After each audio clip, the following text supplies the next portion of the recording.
বিয়ের আগে আমার বর আমাকে কথা দিয়েছিল বিয়ের পরেও নাকি সে আমাকে পড়াশোনার সুযোগ সুবিধা করে দেবে, এমনকি বিয়ের পরে আমার পড়াশোনার দায়িত্বটা সেই নেবে। তবে বিয়ে করে এ বাড়িতে আসার পর আমাকে দেওয়া সেই কথা সে রাখেনি। কলেজ শুরু হওয়ার সে প্রথম দিকেই আমার বিয়েটা হয়ে যায়। যদিও বা আমার ইচ্ছে ছিল এত তাড়াতাড়ি নিজেকে কখনোই কোনো বাঁধনে আবদ্ধ করব না, তবে ওই যে সবই তো কপাল, ভাগ্যে যেটা আছে সেটা কখনোই আমরা আটকাতে পারবো না।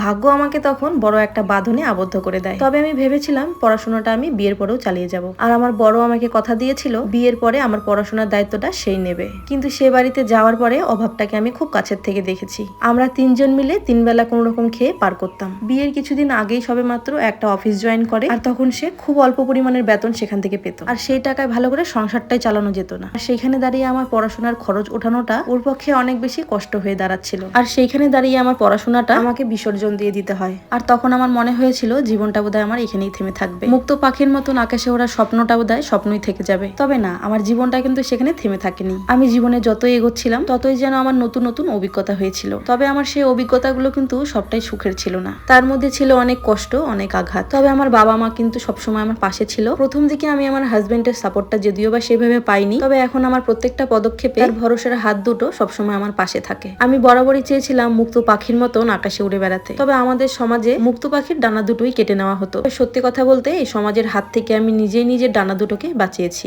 আমি নিজেই সবসময় নিজের জন্য লড়েছি। আর এখনকার সময় দাঁড়িয়ে হয়তো আমি আমার পড়াশোনার দায়িত্বটা নিজে নিতে পারবো, এখন আর সময় নেই। আর তার চেয়েও বড় কথা হলো পড়ার প্রতি যে আগ্রহ বা ইচ্ছেটা আমার সে সময় ছিল, সেই ইচ্ছে বা আগ্রহ কোনোটাই আর আগের মতো নেই। তবে পড়াশোনাটা চালিয়ে গেলে হয়তো আজকের দিনে দাঁড়িয়ে আমার সাফল্যের পথ বা আমার মনোভাবটা একটু অন্যরকমই হতো। কিন্তু আমরা সবাই জানি ভাগ্যের বাইরে গিয়ে কোনো কিছু করার ক্ষমতা আমাদের হাতে নেই। এখন অব্দি যা হয়েছে বা হচ্ছে সবটাই হয়তো আমার ভাগ্যেই ছিল। তবে আমি মনে করি ভাগ্যর সাথে থাকলে আর আমার প্রিয় মানুষটার ভরসার হাত দুটো আমার পাশে থাকলে হয়তো আমি জীবনে অনেক সাফল্যই অর্জন করতে পারবো। এখন অব্দি অনেক চাওয়া পাওয়া আমাদের অপূর্ণই থেকে গেছে, ভাগ্যে থাকলে হয়তো সে অপূর্ণ ইচ্ছেগুলো আস্তে আস্তে পূরণ হয়ে যাবে। তবে এখন অব্দি আমি যেটা সবচেয়ে বেশি পেয়েছি সেটা হলো তোমাদের থেকে পাওয়া ভালোবাসা এবং সম্মান, যেটা আমার কাছে একেবারেই অমূল্য। তাই এখনকার সময় দাঁড়িয়ে আমার এক বিন্দুও আফসোস হয় না যে আমি আমার পড়াশোনাটা কমপ্লিট করতে পারিনি। মানুষ কিছু হারালে কিন্তু তার দ্বিগুণ পেয়ে যায়, আর সত্যি আমি সেটা পেয়েছি। তাই বড়দের মুখে একটা কথা শুনি, যা হচ্ছে তা হতে দাও, যেটা হয়ে গেছে সেটা নিয়ে আফসোস করে বাকি দিনগুলো নষ্ট করতে নেই। আমি কিন্তু আমার নিজের পছন্দেই বিয়ে করেছি, আর সেটাও আবার পালিয়ে। তখন বিয়েটা না করলে হয়তো বাবার বাড়িতে থেকেই পড়াশোনাটা কমপ্লিট করতে পারতাম। তবে কি বলতো,